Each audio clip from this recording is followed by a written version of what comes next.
बघ मी तुझ्यावर रागवत नाहीये, मी तुझ्याशी बोलते, तू आधी रडणं वगैरे बंद कर चिंगी. मुळात चिंगी तू चोरी केली आहेस ना यावर माझा विश्वासच नाहीये. का बरं चोरी केली आहेस तर मला मनापासून असं वाटत नाहीये.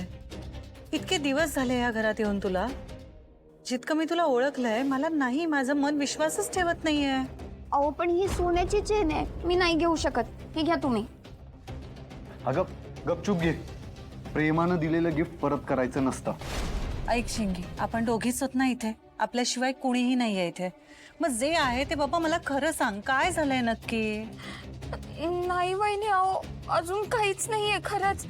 आणि माझ्यावर कशाला कोणी दबाव टाकेल? मी साधी स्टाफ मधली आहे नुसती. तुम्हाला म्हणाली होतीस तुला काकूंची भीती वाटते. हो पण त्यांचा या सगळ्याशी काही संबंध नाहीये. मला सांग, तुला दुसरं कोणी काही बोललंय का? अर्पिता ताई काही बोलल्यात किंवा अंशुमन मगाशी तुला बाजूला घेऊन गेला तेव्हा तो काही बोललाय का? ती चेन मी तुला दिली हे जर घरातल्यांना कळलं ना, अजून मोठा इश्यू होईल. मी ती चेन तुला का दिली, आपलं नातं काय आहे, काय सांगू मी त्यांना? मला माफ करा वहिनी. माझ्या मनात किती पण चांगलं असलं ना तरी मी तुम्हाला खरं नाही सांगू शकत. चिंगी, हा वहिनी नाही. ए बाळा, सांग ना मला खरं, जे आहे ते सांग. मी काय तुला कोर्टात नाही उभी करत आहे, मी फक्त तुला समजून घ्यायचा प्रयत्न करते राजा. हे बघ, तुझ्याकडनं ही चोरी झाली असेल तरी राजवाड्यांनी माफ केलंय की नाही तुला? मग आता तू माझ्याशी बोलू शकतेस, आपण बोलूया खरं खरं. हे बघ, जर तुझ्याकडनं ही चोरी झाली आहे तरी ती का झाली आहे, काय चालू आहे डोक्यात? शिंगी, मी पूर्ण विश्वास ठेवते ग तुझ्यावर, पण या प्रश्नांची उत्तर मला मिळायला हवी. मला खरं सांग, ही चेन ही तू नाही घेतली आहेस ना? मग तुझ्याकडे कशी आली, कुठून आली? वहिनी मला खरंच माफ करा. मी मी तुमचा विश्वास तोडलाय. कारण खरंच ही चेन मी घेतली. ठीक आहे, पण मग असं का केलंस? कारण ते माझी घरची परिस्थिती नाही आहे ना बरी. आणि आमच्या घरात असं सोनं कधीच कोणी बघितलं नव्हतं. आणि जेव्हापासून या घरात आले मी तेव्हा सगळ्यांच्या अंगावर असे सोन्याचे दागिने बघते, त्यांना वावरताना बघते. तर मला पण असं वाटलं की मला सोन्याचे दागिने घालून वावरायचे.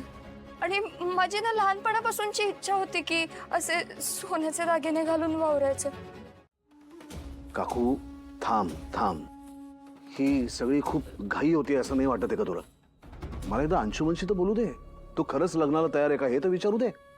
तो काहीच बोलत नाही, म्हणजे त्याला आता लग्न करायचंय असं गृहीत नको ना धरायला. अरे पण तो तयार नसेल तर आपण त्याला तयार करूया ना. हे बघ कसं आहे, योग्य वेळी सगळ्या गोष्टी झालेल्या बऱ्या. परत तो घरात असतो, घरी बसून बसून कंटाळलाय. आणि अशा वेळेला ना मुलं वाईट मार्गाला लागतात. बायको आली की कसा संसारात रमेल रे तो, त्यालाही जरा बरं वाटेल. आणि मुख्य म्हणजे हे बघ, आता माझं पण वय होतंय. आता जसं मला ही धावपळ झेपते त्याची अजून 2-4 वर्षांनी लग्नाची धावपळ नाही बाबा मला झेपणार. तू जसं ठरवशील तसं. चालेल, मग मी आईंशी बोलून घेते. बरं स्वानंदी बरंच आहे ना, मी जाते तिलाही सांगते. हां आता जस्ट गेले ऑफिसला. अरे कशाला ऑफिसला गेली? बरं तिला सांग ना फोन करून आज सुट्टी घे म्हणावं. हां किंवा लवकर तरी घरी ये सांग. काय ती मंडळी येतील ना आता कधी. अगं बाई, खाण्यापिण्याचं सगळंच बघायला हवं. आलेच मी जरा.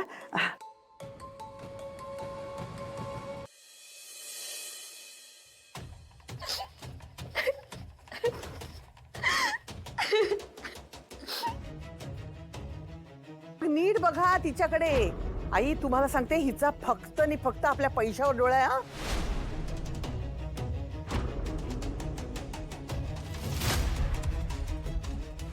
बघा हिच्याकडे ही चेन.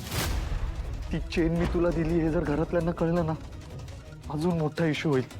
मी ती चेन तुला का दिली, आपलं नातं काय आहे, काय सांगू मी त्यांना? काकू मला